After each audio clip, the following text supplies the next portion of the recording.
Welcome back, students.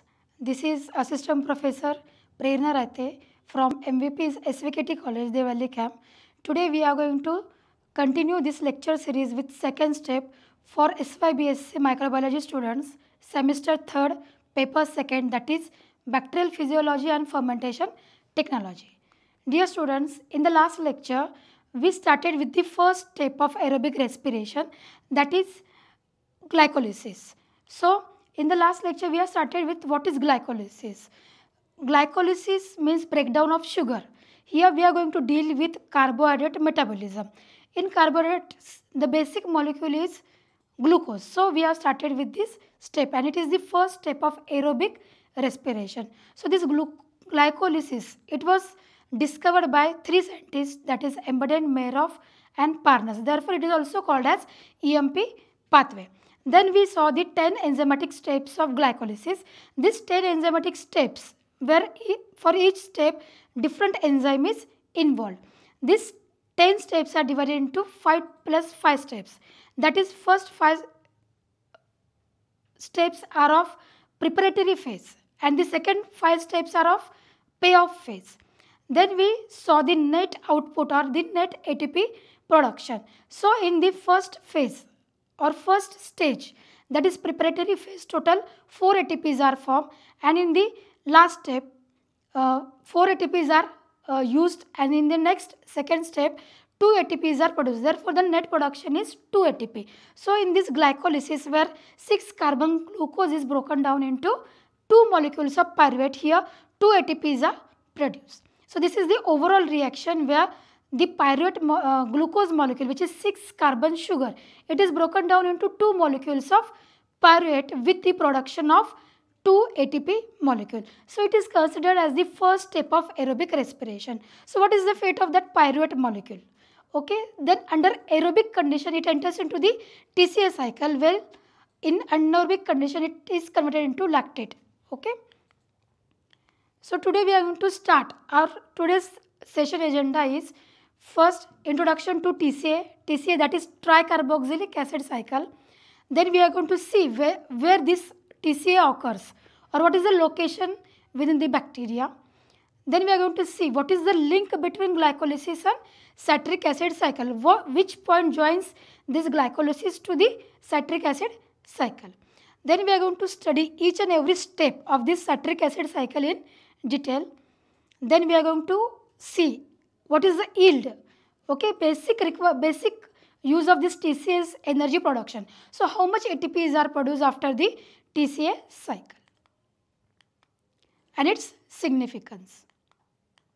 Then, now we are going to start with our TCA cycle. So, what is TCA cycle? As I told you, its long form is tricarboxylic acid cycle.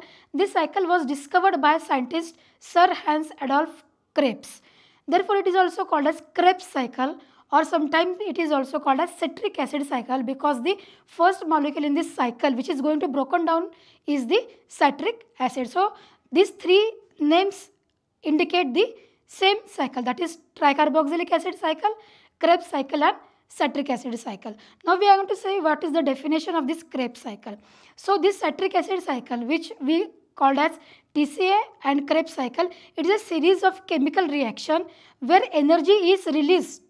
Okay, this energy is released through the oxidation of acetyl-CoA.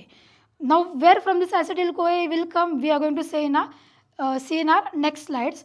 So, this acetyl-CoA enters into the TCA cycle, and there is then breakdown of this acetyl-CoA, which is derived from carbohydrates, fats and proteins.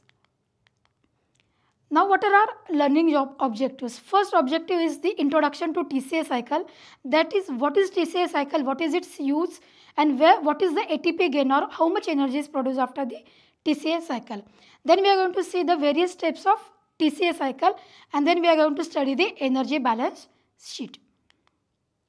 Now, introduction. This TCA cycle or tricarboxylic acid cycle, it is the major energy producing pathway in the living bodies. See students, this is the major cycle through which large amount of energy is produced in the bodies. In this cycle, different food steps foodstuffs, they feed into the citric acid cycle, and there is the decarboxylation of pyruvate into acetyl-CoA with the production of carbon dioxide and water. Now during this breakdown, what is produced? Energy is produced.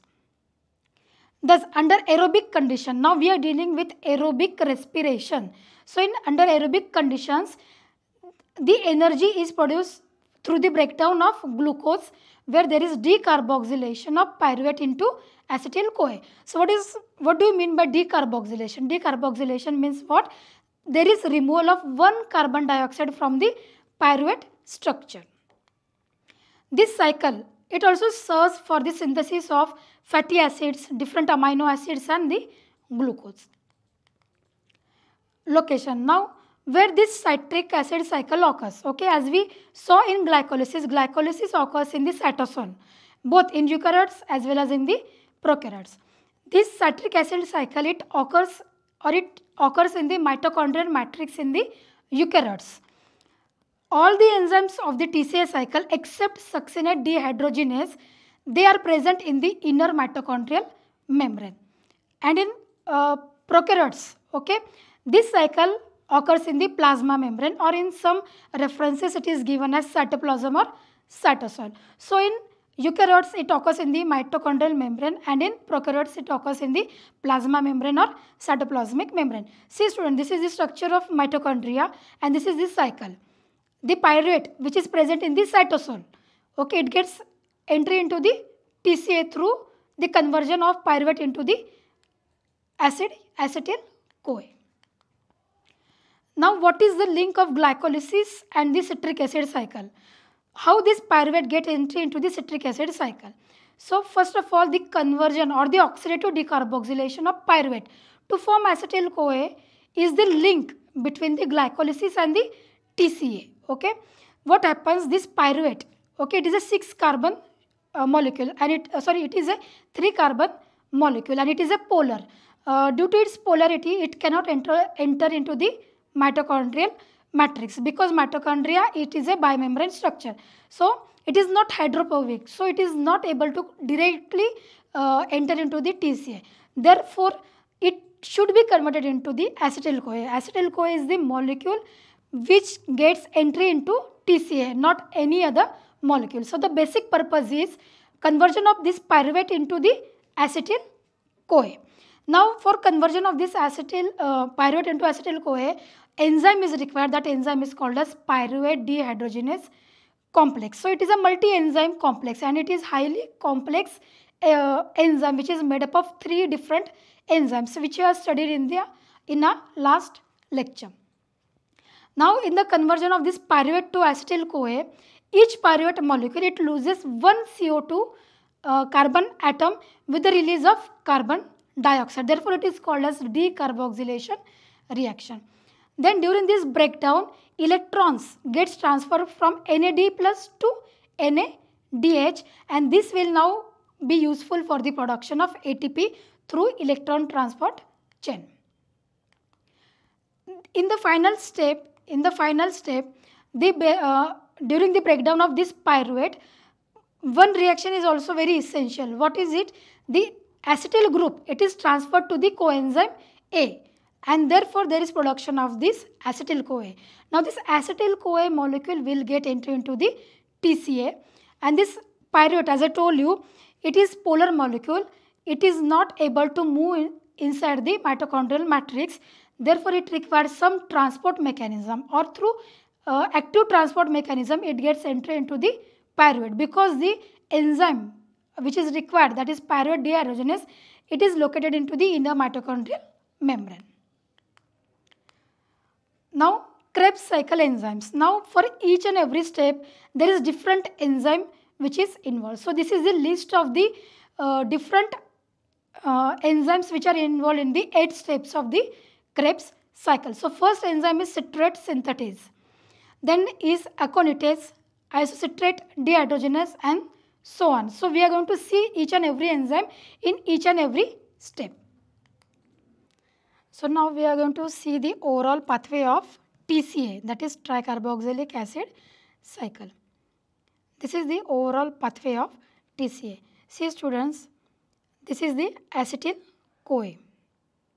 Okay. Oxaloacetate, it is a 4-carbon sugar. It combines with acetyl-CoA, which is 2-carbon sugar, 2-carbon molecule. This oxaloacetate along with acetyl-CoA, it is converted into citrate, which is a 6-carbon sugar. In the next step, this citrate, it is converted into isocitrate. After that, this isocitrate, it is converted into alpha ketoglutarate. See here, this is the first decarboxylation reaction where the first carbon dioxide molecule is released with conversion of NAD plus into NADH plus H plus. This alpha ketoglutarate, it is a 5-carbon molecule. In the next step, this alpha ketoglutarate, it is converted into succinyl-CoA. Here again there is release of 1 carbon dioxide molecule with the conversion of NAD plus to NADH plus plus H plus. Here again, due to release of 1 carbon dioxide, it is again a 4-carbon structure, that is succinyl-CoA. In the next lecture, in the next step, succinyl-CoA, it is converted into succinate, which is a 4-carbon molecule. Here there is conversion of GDP into GTP. Eventually after that it is converted into the ATP. In the next step, succinate, it is converted into fumarate, where FAD is converted into FADH2. In the next step, there is conversion of fumarate into malate with addition of water molecule. Then finally again this malate is converted into oxaloacetate with conversion of NAD plus into H plus. Now students, we are going to see each and every step in detail. So the first step is formation of citrate. First step is formation of citrate. Therefore it is called as citric acid cycle.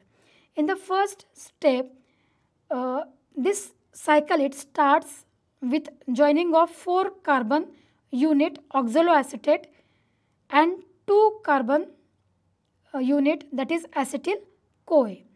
In presence of enzyme citrate synthetase, it is converted into citrate. Here, once oxaloacetate is joined with acetyl, this is the acetyl-CoA.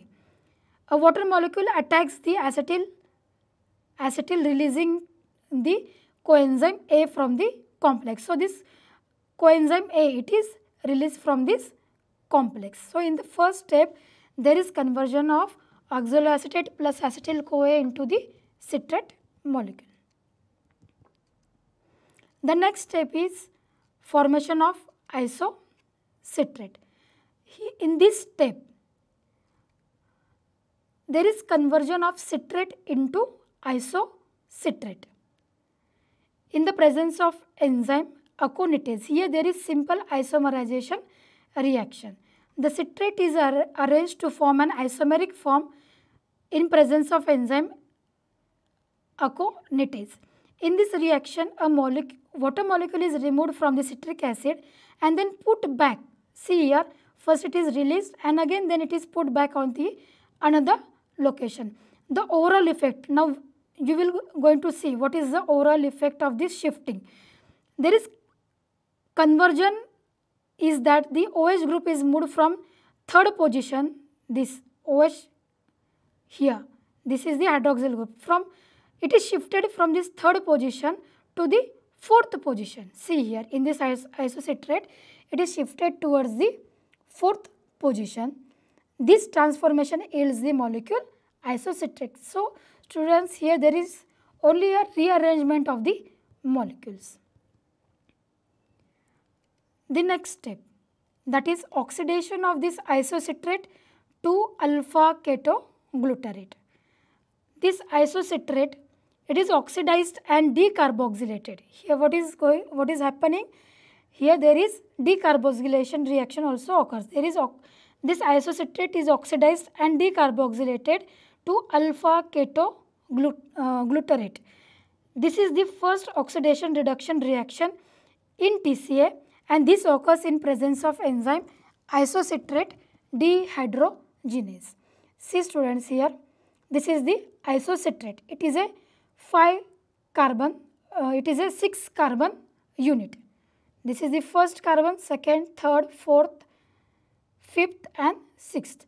Now due to removal of this one CO2 molecule, okay, see here, one CO2 molecule is removed, therefore here it is a 4, 1, 2, 3, 4, 5. It is a 5 carbon unit. So due to loss of one carbon dioxide, there is formation of a 5 carbon unit. Here again NADH is it is generated. The next step is oxidation of alpha ketoglutarate to succinyl-CoA. Now in the next step, what is happening? This alpha ketoglutarate, okay, it is converted into succinyl-CoA. It is converted into succinyl-CoA. Here what is happening? Again NAD plus is converted into NADH. One carbon dioxide is released. There is release of one carbon dioxide molecule, and there is again addition of coenzyme A. Here alpha ketoglutarate, this alpha ketoglutarate, it is oxidized, CO2 is removed and coenzyme A is added to form a 4 carbon compound, that is succinyl-CoA. Here there is production of succinyl-CoA. During this oxidation, NAD plus is reduced to NADH plus H plus in presence of enzyme alpha ketoglutarate dehydrogenase. Students, in the next step, there is conversion of this succinyl-CoA to succinate. Here, there is conversion of succinyl-CoA into succinate. The coenzyme A group, the coenzyme A, it is removed from succinyl-CoA, and now there is production of a succinate.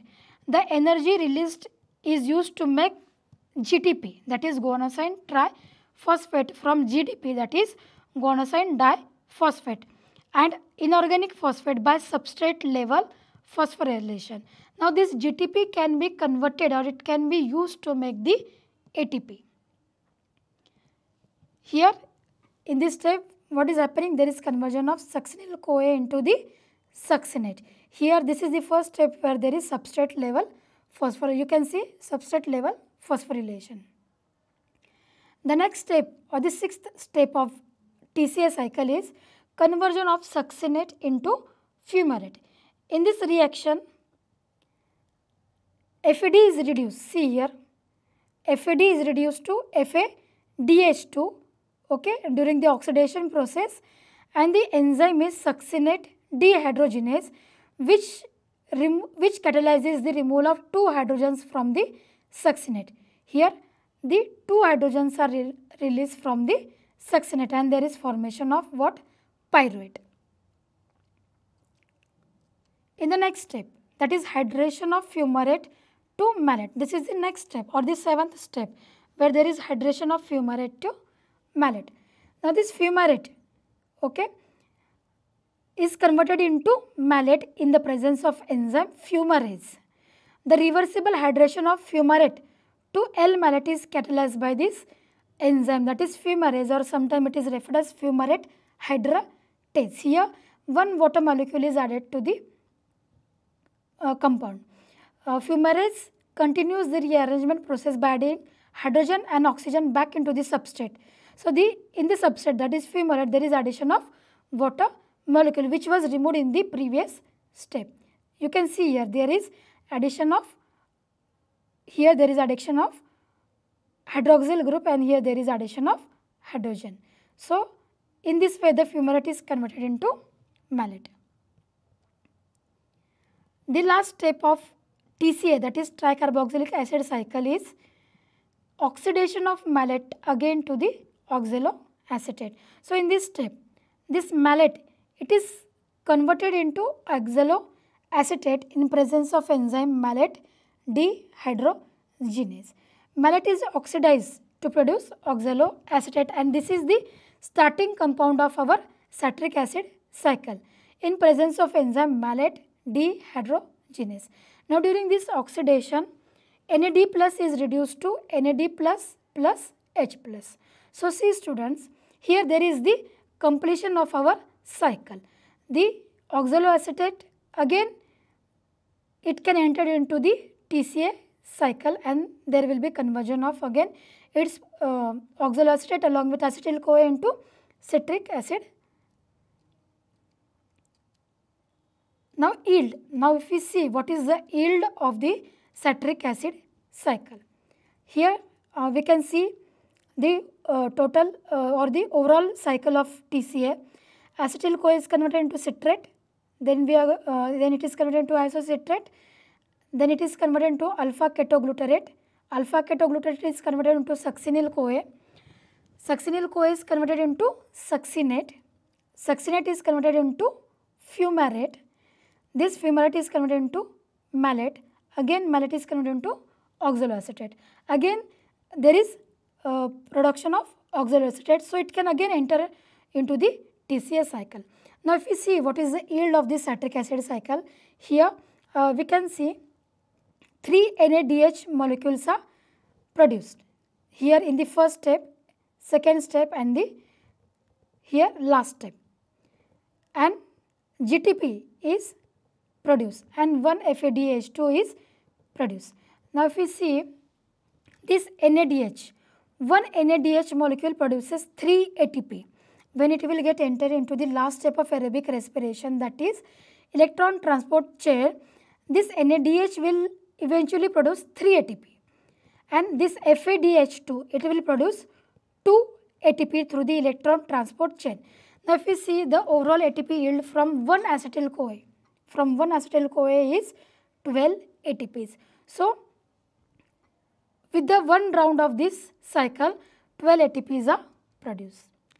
Now we are going to see the overall equation or the overall reaction of this TCA cycle.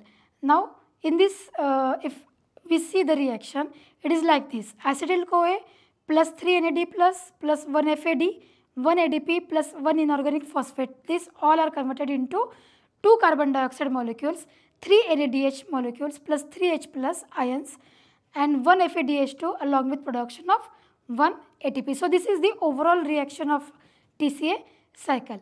The net output of this cycle is 2 molecules of carbon dioxide, 3 molecules of NADH, 3 hydrogen ions, 1 molecule of FADH2, and 1 molecule of GTP. Now this is the overall reactions and the ATP calculations. In the third step, that is conversion of isocitrate into alpha ketoglutarate, 1 NADH molecule is produced. Therefore, if we see 1 NADH molecule will give us 3 ATP. Now, in some books it is referred as 2.5 ATPs. In the next step, that is conversion of alpha ketoglutarate into succinyl CoA, again 1 NADH is produced with the production of 3 ATPs. In the next step, that is succinyl CoA, conversion of succinyl CoA into succinate. Here there is substrate level phosphorylation and production of GTP, where there will be production of 1 ATP. 1 GTP molecule is equal to 1 ATP, and in some books it is given as only 1 ATP. In the next step, that is conversion of succinate into fumarate, 1 molecule of FADH2 is produced. So it will result in the production of 2 ATP. Again, in some books it is referred as 1.5. In the next step, that is in the conversion of malate into oxaloacetate, again 1 NADH is produced with the production of 3 ATPs. So if we see the overall ATP production through this calculation, it is 12, and in some books it is referred as 10. So after this cycle, 3 NADH molecules, see here 1, 2 and 3 NADH molecules are produced, 1 FADH2 is produced and 1 GTP is produced. So if there is some difference among these, both are accepted. That is, you can also write 12 ATPs or you can also write 10 ATPs. Now if we see the overall ATP production, Okay, so this is the glycolysis, that is conversion of glucose into pyruvate by glycolysis. Here 2 ATPs were produced by substrate level phosphorylation. Then this pyruvate, it is converted into acetyl-CoA with the help of enzyme pyruvate dehydrogenase complex. This acetyl-CoA, it enters into the Krebs cycle. Now if we see the energy yield or the ATP yield, here in glycolysis 2 ATPs are directly produced, 4 are produced from NADH, 6 are produced from this conversion of pyruvate into acetyl-CoA, and these remaining are from Krebs cycle. So if we see, the total net ATP yield is 36. In some books again it is given as 38. So you can write both are same. Okay. So this is the overall ATP production through aerobic respiration. Now students, we are going to see the significance of the Krebs cycle. What is the significance of this TCA cycle or Krebs cycle? First of all, the intermediate compounds, okay, which are formed during the Krebs cycle, they are used for synthesis of different biomolecules such as amino acids, then nucleotides, chlorophyll, cytochromes and fats. The intermediate such as succinyl-CoA, it takes part in the formation of chlorophyll. So it is very important molecule or the precursor. The amino acids which are formed, amino acids are from the alpha ketoglutarate acid, pyruvic acid and oxaloacetic acid. By this cycle, a carbon skeleton is given, okay, so which can be used in the different processes of growth and for maintaining the cells. So in this Krebs cycle, different compounds or intermediate compounds are produced which can be used for the production of again different compounds. Students, after studying this TCA cycle, this is a small assignment which is given to you. You have to solve it in your notebook. So these are some questions which you have to solve. The last question is very important, where you have to explain this TCA cycle in detail with structure, different enzymes involved in different steps, and what is the net ATP yield. Summary. Now if we summarize the whole TCA cycle or citric acid cycle or Krebs cycle, it is a series of chemical reaction where the stored energy, it is released to the oxidation of acetyl-CoA from the carbohydrates, fats and proteins. Okay.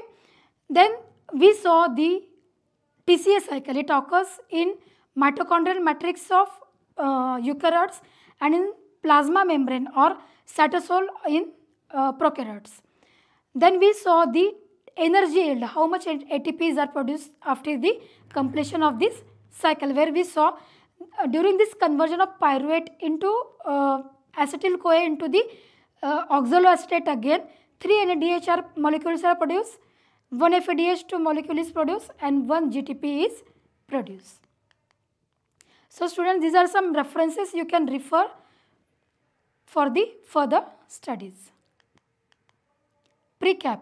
In the next lecture, we are going to see glycoxylate bypass or glycoxylate pathway, which is a bypass of this TCA cycle.